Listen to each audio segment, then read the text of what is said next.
Germany might be the biggest loser in the world. They lost not one, but two world wars. But what would happen if they finally had enough and tried to take over the world once again? With Germany deciding to take over the world today, they would first call all true Germans to answer their call and join the military.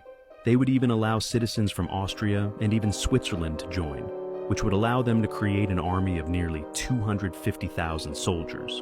With this new strength, they would demand that Austria joins them. Their government would reject this offer. But since many Austrians would be German supporters, the country would go into a civil war. After a long series of fights, the rebels would be able to take over Austria and would immediately unite with Germany. They would prepare to invade both Slovakia and the Czech Republic.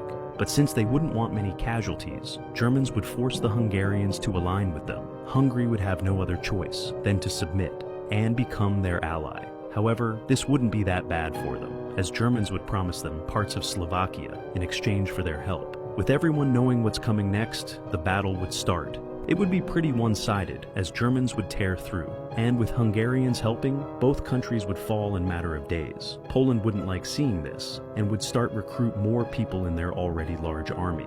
This would show Germany that they cannot invade them, making them look elsewhere. Germans would look at the Balkans, using Hungary as their puppet state to expand more. They would first attack Slovenia, who has a really small army, and would be demolished pretty quickly. Croatia would be the next target, but since many of them would be German supporters, they would surrender to them. Croatians would offer help in exchange for territories, which Germans would accept. However, in order to show their loyalty, they would be forced to attack Bosnia. Even though Bosnians would fight hard, they would be no match for the Croatians, who would swiftly defeat them.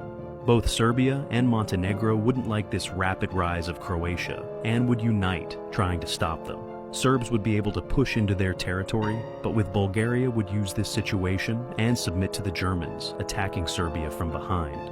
With even Hungary joining, Serbia would be absolutely demolished and split between those countries. Bulgaria would use this situation to attack North Macedonia, who they would easily take over and add to their territory. Romania would be in a huge problem since they would be surrounded by their enemies. With the Germans influencing their politics, tensions would be too high, resulting in a civil war starting. However, Hungary and Bulgaria would come in to help the rebels, as they would crush the rest of Romania, leading to the victory for the German supporters. Even though they would lose a huge chunk of their territory, they would now be a German puppet state and would be safe. Germans would think about attacking Poland now, but since their army would still be pretty large, they would wait until their allies were ready. Meanwhile, they would look at the Scandinavia and would attack Denmark first. Their army would be small compared to the Germans. They would have no chance, and would be added to German territory pretty soon.